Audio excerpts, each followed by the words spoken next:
Hi guys, तो ये अभी हमारे पास एक पार्सल आया है। मैं तो सोच रहा था पता नहीं किसने क्या ऑर्डर कर दिया।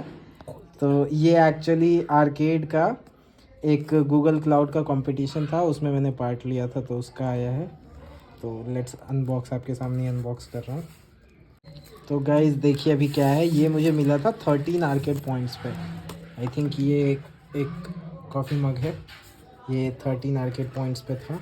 ये देखिए, ये गूगल क्लाउड लिखा हुआ है, गूगल क्लाउड की तरफ से आया है।